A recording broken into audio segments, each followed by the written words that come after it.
I said the world didn't give it to me. Don't you know that this pride that I have, yeah, the world didn't give it to me. Oh, I said the world didn't give it, the world can't take it away. All this peace that I have, oh, yeah. The world didn't give it to me. The world didn't give me my peace that I have. Oh, yeah, now. The world didn't give it to me. Won't you sing about it?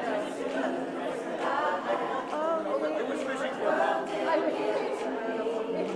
I said the world didn't give it, the world can't take it away. All this joy that I have, this joy that I have. This joy that I have. Oh, yeah, now, yeah. Said the world didn't give it to me. No, I said the world didn't give it to me. Don't you know that this joy that I have?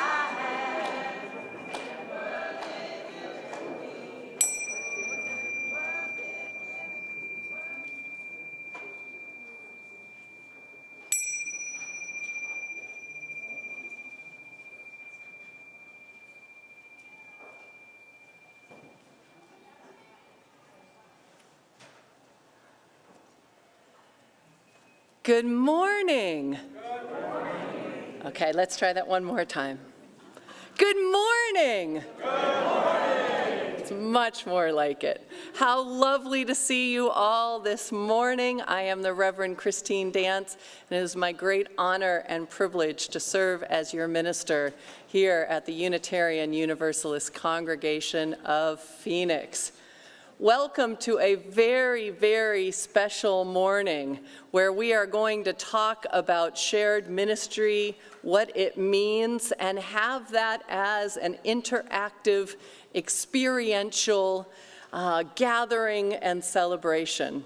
So I do want to make sure that all of you who are at tables know that you don't have to stay at your tables for the worship. You're allowed to, you can. But we hope that you will fill in here. A very special welcome to our folks online. I see so many of your faces. Hello, we'll wave to you in a second, but I just can see you right there, and we're going to be able to involve you all in this as well. A very special welcome to those of you who are joining us for the first time today. Boy, you picked a great Sunday to come and learn about who we are. The Unitarian Universalist Congregation of Phoenix strives to be a spiritual community for our time, focused on diverse theological perspectives, radical inclusion, and knowing that issues of justice and equity shape everything we do. We are a welcoming community, and I especially want to welcome all of our children and youth this morning. We welcome your noises, your movements, your interactions, and we have lots of ways for you to be involved both during the service and during our fair this afternoon. And so now let's officially welcome those joining us by Zoom and YouTube and Facebook. Wondering if we can wave to all of our folks. Folks online, wave back. It's so, so lovely to see you all.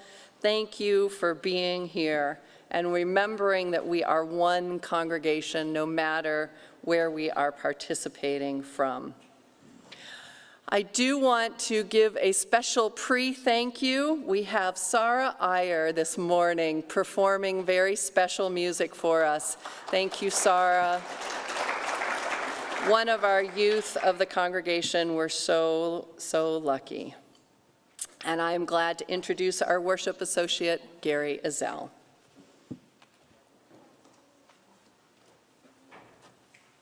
Good morning, everyone.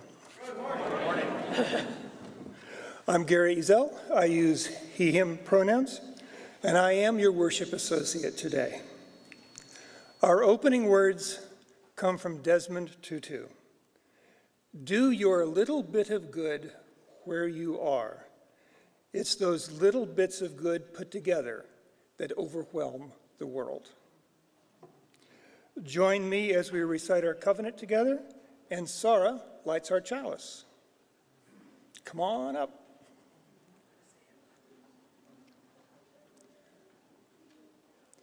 Love, love is the doctrine of this congregation.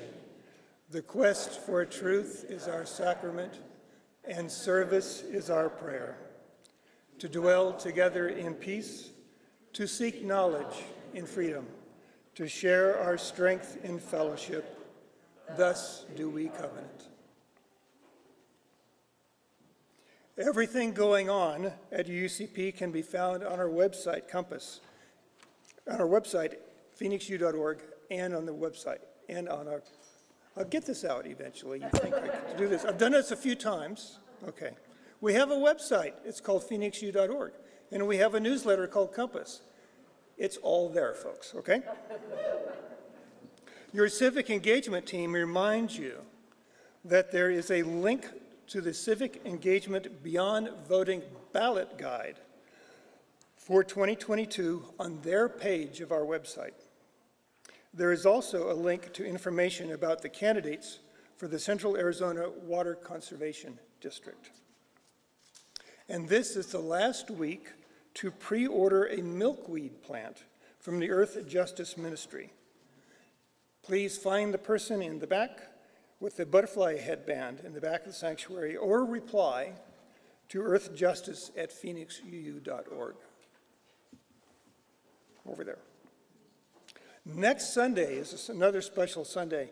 It's our annual Dia de los Muertos service, and we will have ofrendas, altars set up in the sanctuary to display photos of our loved ones who have passed on. Please feel free to bring a photo of one of your departed loved ones to put on the ofrenda during the service. And I have an announcement from our music director, Benji Mesa, who is away this week. But this is a rather important announcement. For 2 years, to avoid spreading COVID, we haven't sung at all together during the service. This has helped to keep us safe, but it's been a loss. Now that vaccines are available for all ages and Maricopa is seeing a relative lull in COVID cases, Benji believes that singing together masked is relatively safe. So he plans to invite us all to sing together masked in services starting in November. He asked me to announce this now. He asked me to announce this now so you know this in advance. It's now time to take our offering. We split all undesignated funds from the offering 50-50 with a different organization each month. For October 2022, our Share the Plate partner is La Frontera Impact Suicide Prevention Center. They have been providing services in Maricopa County since 1987, offering a full continuum of services to children, adults, and families, including counseling, psychiatry, crisis management, prevention, training, substance abuse, and support groups. You can donate to the offering by putting cash or checks in the plates as they're passed, the baskets actually as they're passed, through our website or via text. And if you're paying your pledge to UCP today, please indicate that on your checks. While the offering is collected, we will be treated to a prelude by Rachmaninoff by our wonderful pianist, Sarah, who has grown up in this congregation. Please enjoy that. And for all that you give to your congregation and for all that you do for our community, we are so grateful.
That was amazing.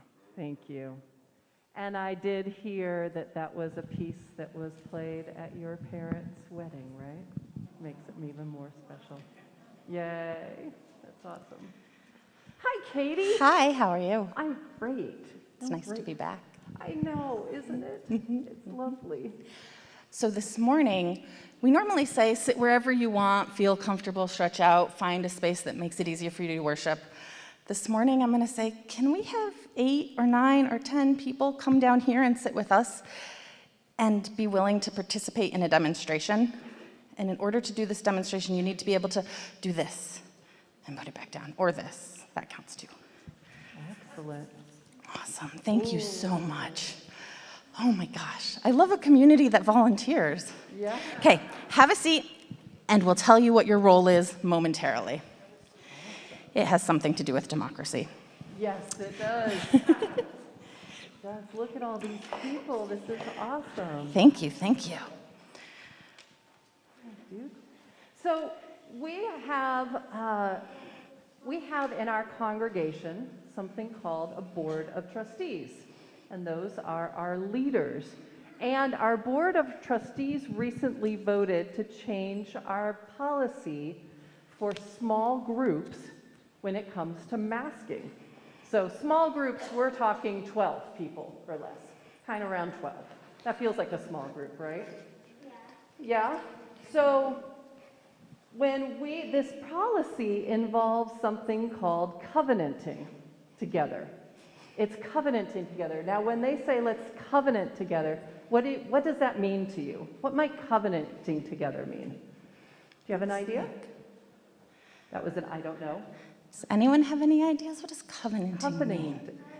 You want to know? You want to speak into a microphone and say? No? Okay, so covenanting is something we talk a lot about in Unitarian Universalism, and we talk about sometimes in children's ministry, right?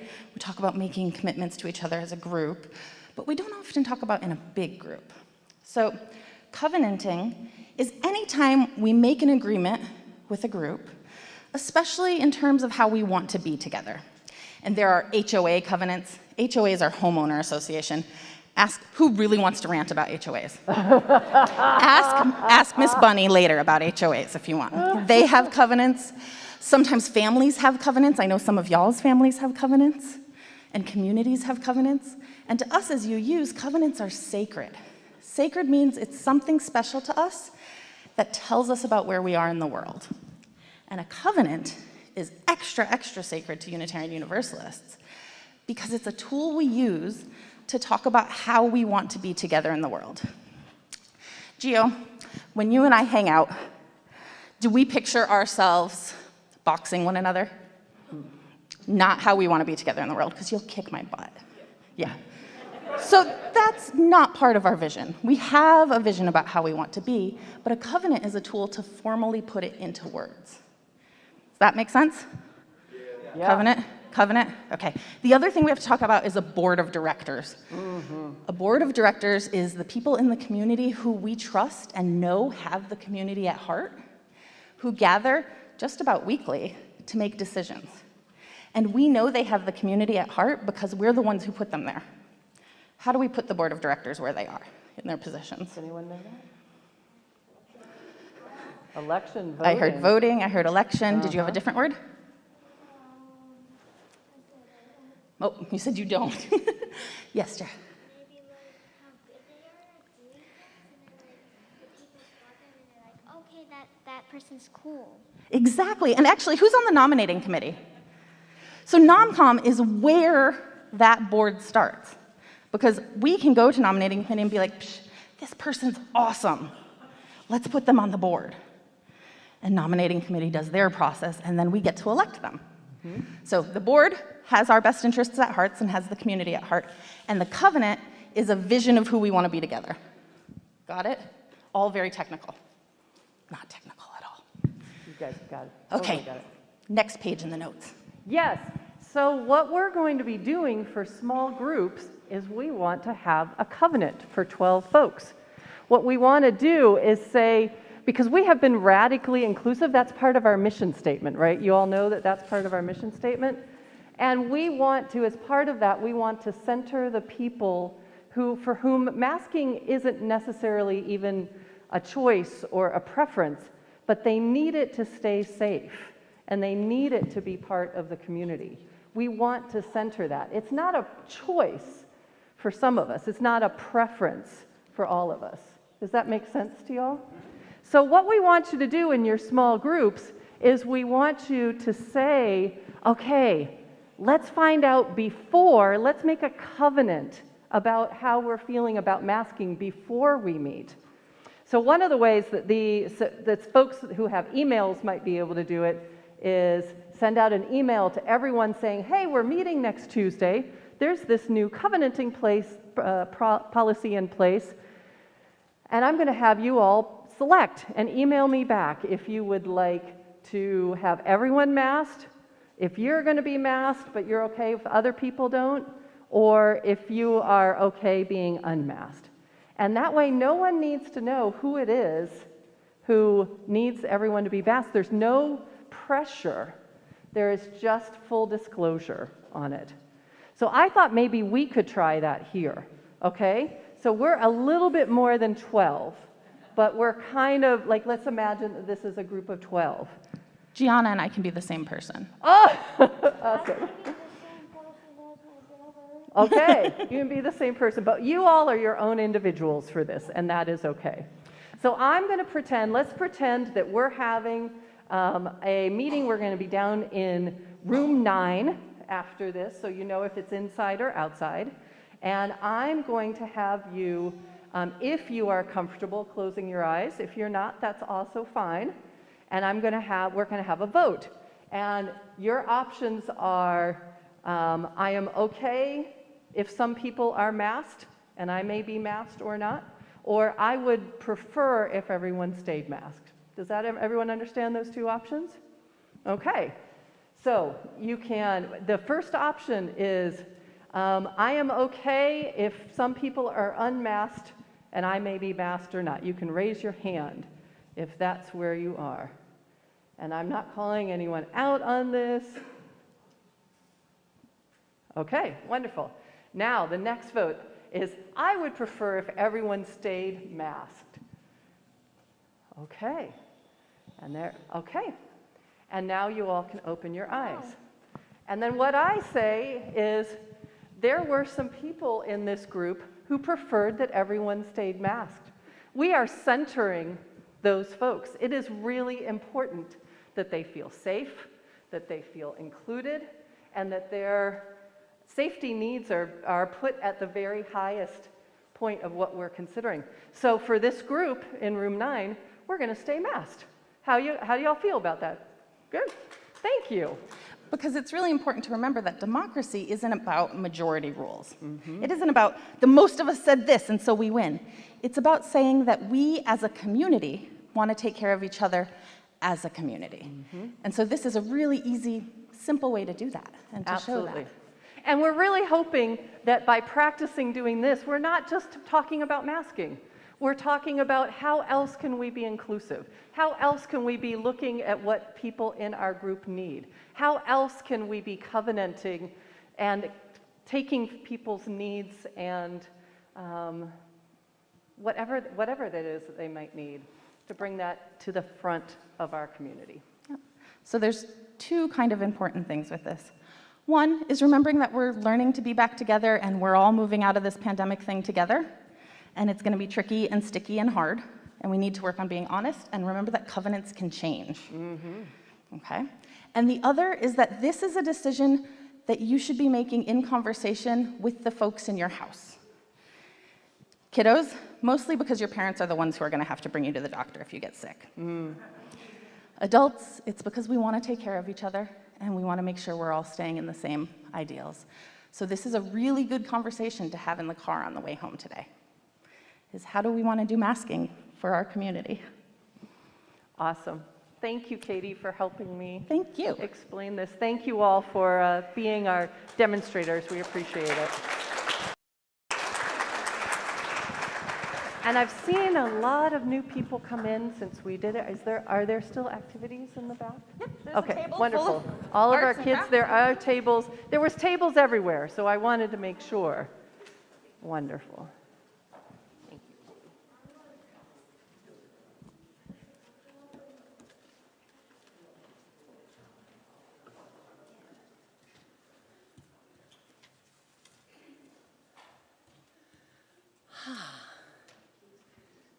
Y'all are learning about covenanting.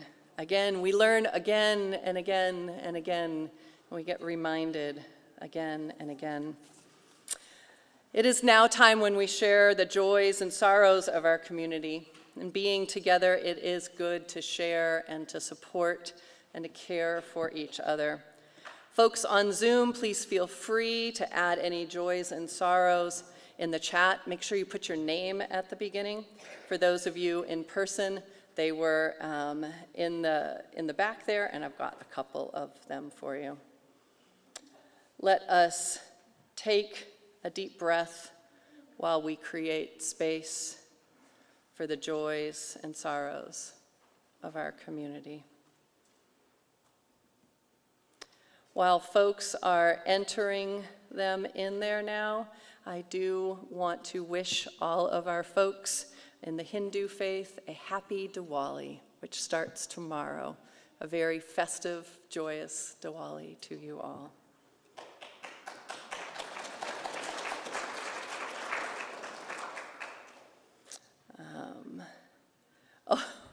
Okay, I don't know if this is the rules, but I will take it. Amy Miskell put a joy for us. So happy anniversary to Reverend Christine and Karen. That's all.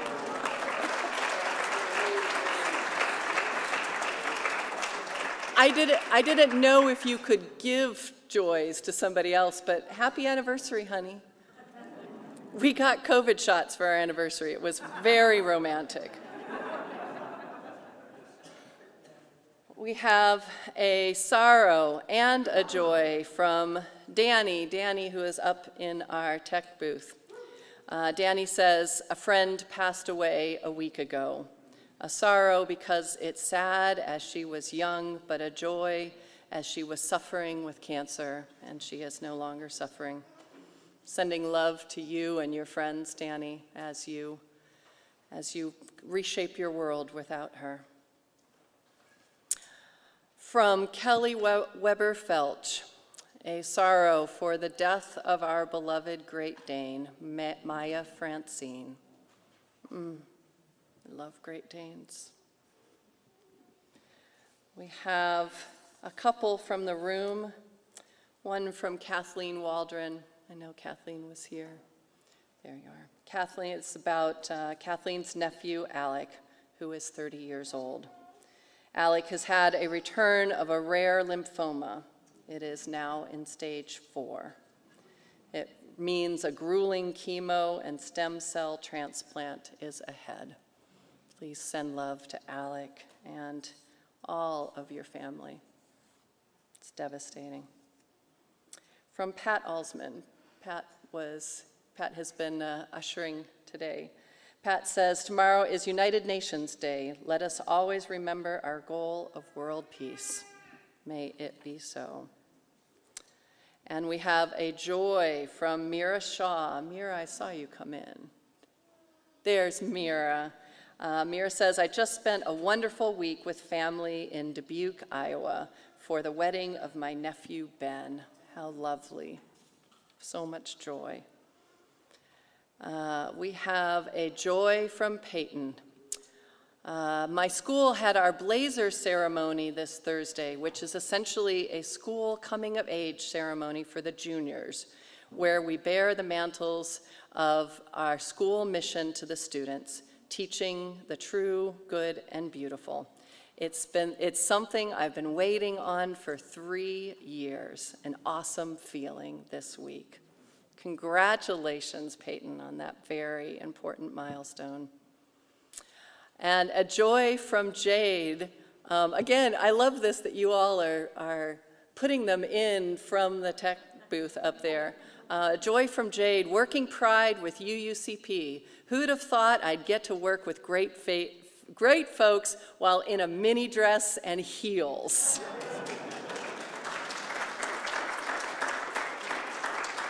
And you rocked it. And for anyone who wasn't here, the seamless transition between what was happening here in the sanctuary and what was happening at the Pride Parade was so cool. It was really, really fun. Thank you. Thank you, especially to you two that made that happen. Amy Miskell says, how sad that some people are being harassed as they turn in their ballots in Phoenix. You won't get harassed at the post office. Yeah. Okay.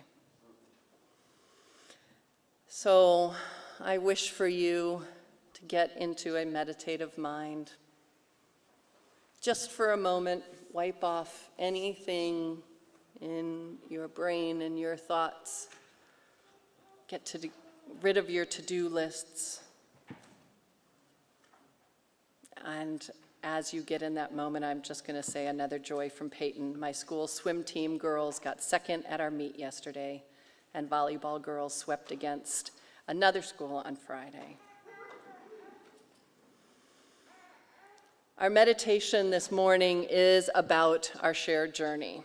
It's by the Reverend Victoria Safford, and it's called The Map of the Journey in Progress.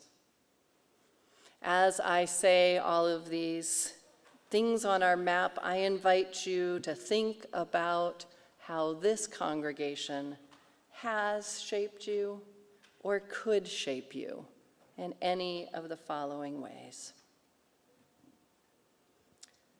Here is where I found my voice and chose to be brave.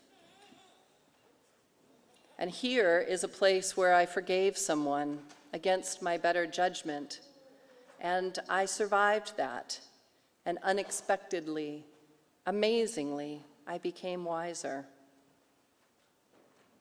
And over here is where I was once forgiven.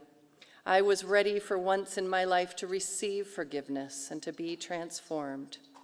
And I survived that also. I lived to tell the tale.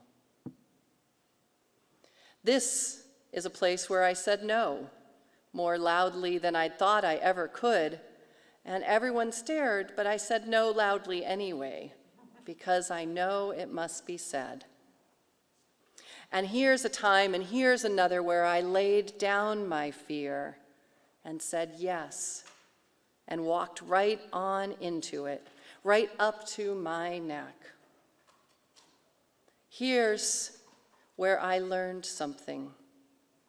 And here's where I was first astonished by compassion and knew it for the miracle it was, the requirement it is. And here, much later, is where I returned to the blessing clumsily. It wasn't hard, but I wasn't accustomed. It cycled round, and as best I could, I sent it back on out and passed the gift along. Here's a place, a murky puddle, really, where I have stumbled more than once and fallen. I don't yet know what to learn there. Here is a place I was angry, and the anger clarified my seeing. And here's where something caught me, a warm breeze, a bird song. Here's where I was told, yes, I walk in beauty. And here's where I began to look with my own eyes and listen with my own ears and sing my own song, as shaky as it is. Here is where, as if by a surgeon's knife, my heart was opened up, and here, and here, and here. These are the landmarks of conversion. Let us take a moment and think about where we have been opened up.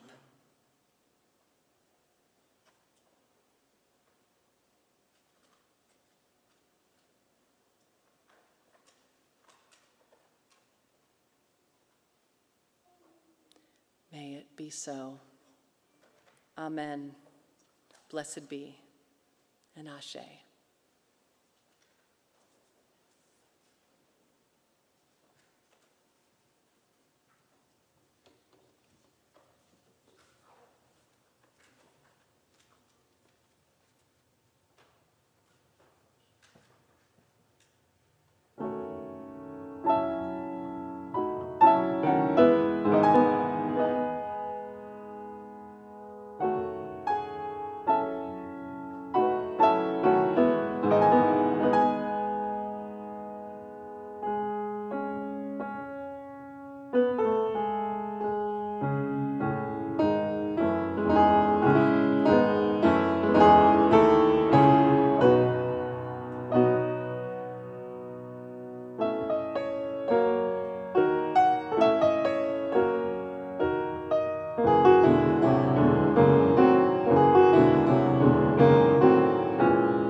I came into a UU congregation in my 40s.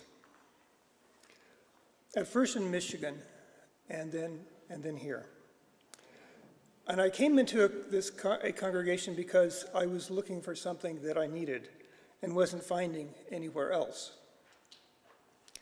I grew up in and then away from Christianity because I couldn't say words that I didn't believe. But when I left behind something important. Community is a word for it, but more specifically and importantly, something you might call beloved community. Now here, each week, we say words that I do believe. Words like love is the doctrine of this congregation, and service is our prayer. And we act on it, each in our own way. This is one place where we can do our little bits of good. Service is what gives love its shape and faith its legs.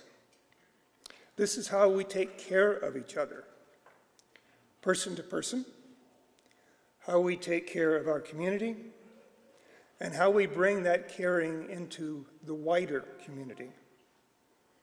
That, to me, is what shared ministry is. Now, ministry, like worship, is one of those words that has troubled me for a long time. It's one of those words I left behind, and I've had to work to reclaim. And I've done that for that word because, for me, ministry is a synonym for service. It takes many forms here. Any can bring joy, and all are valued. Ours is not a passive faith. We are all called to serve, and to make this not just a collection of people, not just a community, but a beloved community. Bring your gifts, give love its shape, and be nourished in return. You might want to try something new. It's safe. You're among friends here.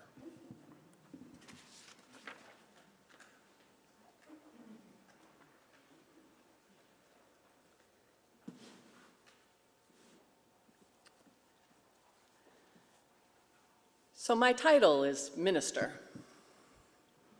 I do ministry. But this ministry is not my own. It is true that you called me to be your minister, and it is true that I work really hard to be as good of a minister as I can. And it is true that part of my role as your minister is to preach to you several Sundays a month about topics that can inspire you. It is true that I lead a lot of executive roles in this as your minister. But it is not true that I am the sole responsibility of this ministry. Not all of the ministry of this congregation lays on my shoulders. Thank goodness. This ministry actually does belong to all of us. One person cannot shape it. And there have been many ministers in this congregation. Many of you have seen, many ministers. How many of you have seen more than 3 come through here? How many of you have seen more than 5? Yeah, it's not about me. This congregation has carried on long before me and will carry on long afterwards. And no, I'm not planning on going anywhere right now.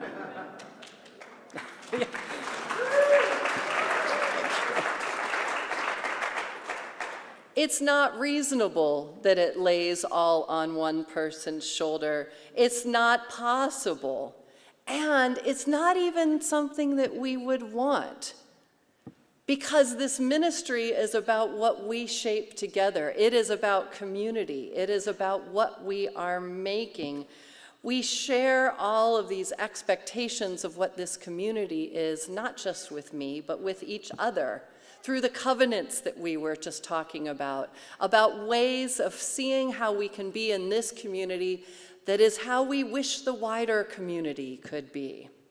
We share each other's journeys and we help each other along their journeys. So Gary talked a few things about what he thought some shared ministry is. I'm telling you that it's not all my ministry. I actually thought, as part of this experiential service today, that I might turn it over to you all and have you talk about shared ministry. If I say shared ministry, what does that mean? Now, I want to make a couple caveats. Do not get closer to somebody that you don't want to. That is fine. If you don't wish to engage with another human being, that is also fine. You can close your eyes, you can be in a meditative state, and other folks, please respect that. Not everyone comes to this place to chat with everyone, right?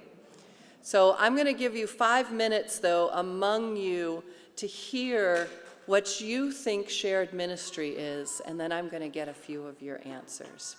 And online folks, I would like for you to do it in the chat and have a conversation with each other. You are your own group in this, and I still see you and I love you. We'll give you 5 minutes and I'll ring the bell.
me lift you up? Yeah? Oh, we're going to say a few things that are here. I know it wasn't very long, but did you have a nice conversation? Good. Felix is going to help me here for a minute. I'm going to share, I would love to hear what some of you said, but I want to center our online folks for you. And I've heard here, shared ministry is important because one person cannot relate to everyone. It is nice to know people who have shared experience. Ministry is living as a person actively. To paraphrase, the unministering life is not worth living, from Lynn O'Brien. Shared ministry for me is working with other people to bring what people need for their well-being. And Donna says, it's like feeling like you are home in safekeeping with our wonderful leaders and so many others, taking part in service and learning as much as you can teach and share. Thank you for helping me, Felix.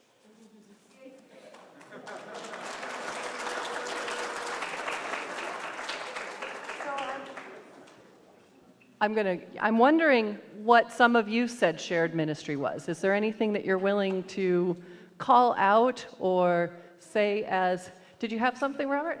Yeah. Are you willing to speak?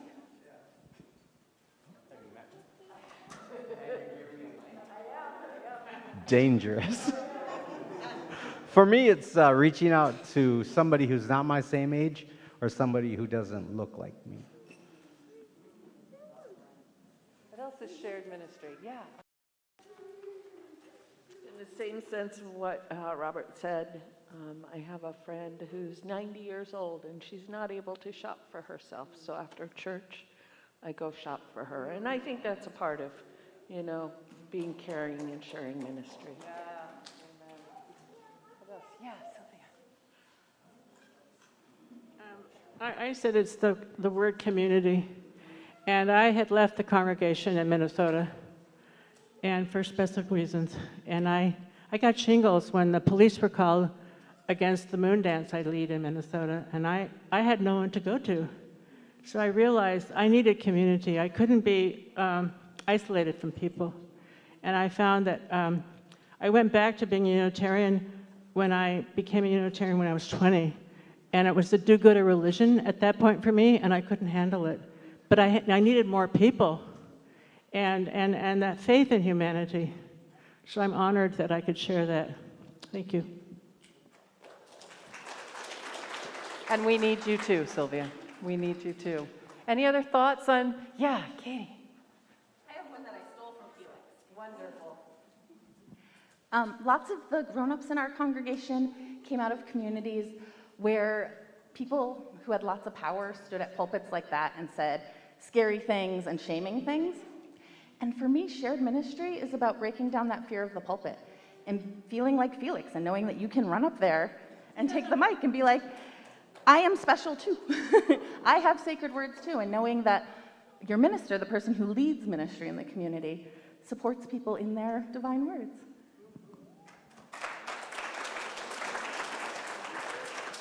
Don't tell Felix, but I live for him coming up, and please, will you let me have little, yeah, Gia? Listening and valuing youth experiences and what they think. Okay, you're gonna make me run, Jess. Yes. We had a new person at our table today, Evan, and he shared that he likes having a space. Do you want to speak for yourself a little bit? Sure. I just think it's nice to have a space where you can come and just be welcome, and just being around people, even that minimum, that's helpful.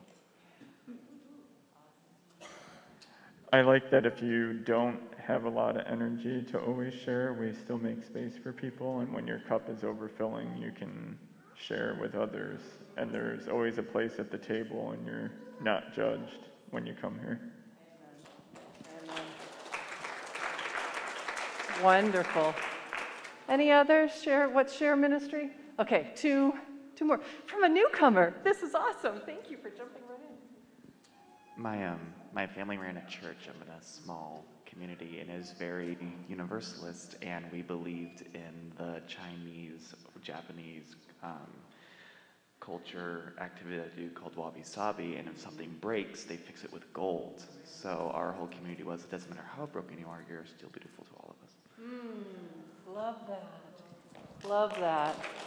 And one more. I saw one more hand over here. Claire.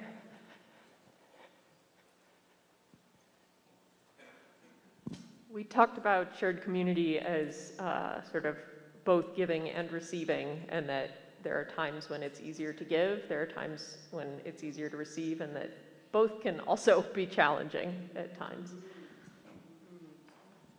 That's awesome. I actually find for a lot of us, it's harder to receive. We have more control when we're giving, right? It's hard when we need to actually receive the care. Thank you all for doing that. Did you enjoy that? Good.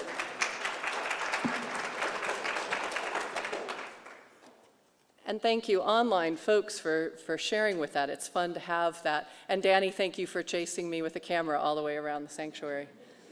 So today you may notice that our sanctuary is transformed and outside is transformed. Today we are looking at this shared ministry. UUCP has an extraordinary number of things going on in this congregation, much more than you would expect for a congregation this size. I am thrilled and just want to note how many of our programs have continued all the way through the pandemic. Some of them hardly lost steam, some of them took little dips but came back, and some of them were transformed into something else for what was needed for the community.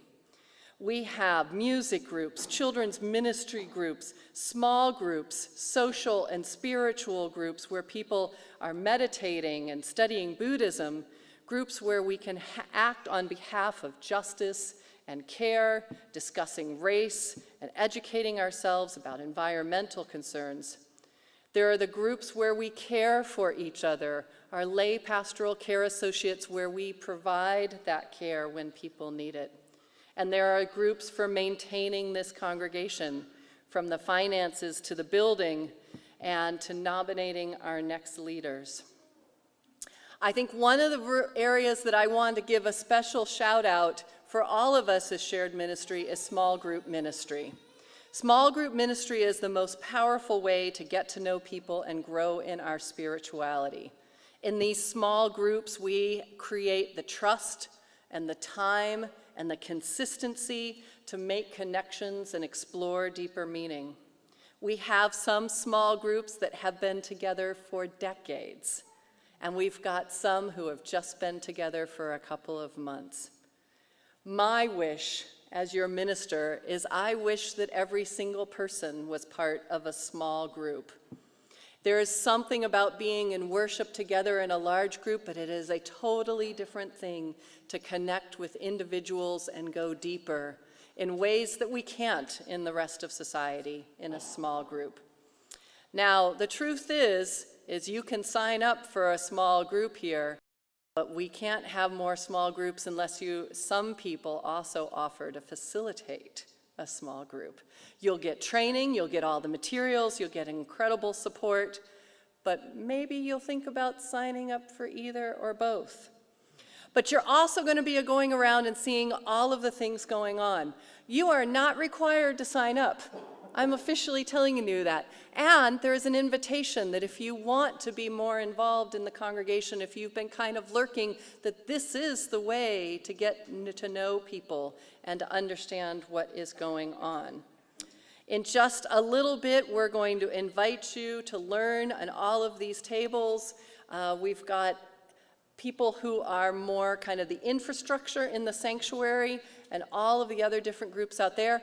Online folks, Gio is going to be managing, bringing you all into this and having you come and having each of the folks at the tables come and share just a minute or two about what you are. So online folks, you get to be part of it as well.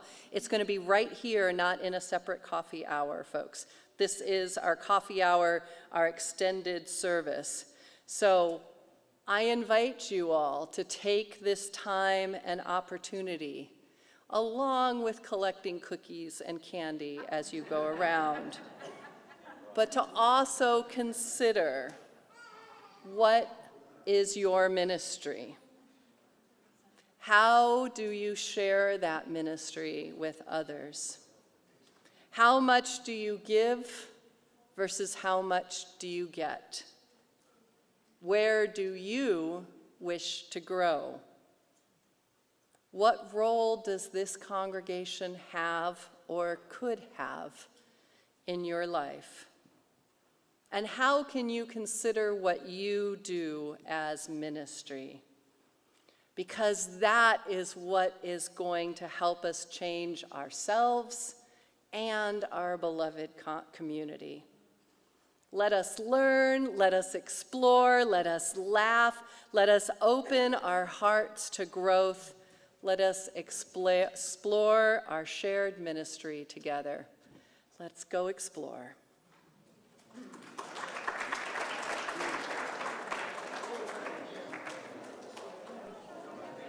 Hi, everybody. This is Carrie. I'd love you guys to unmute yourselves. So it'll be just like coffee hour.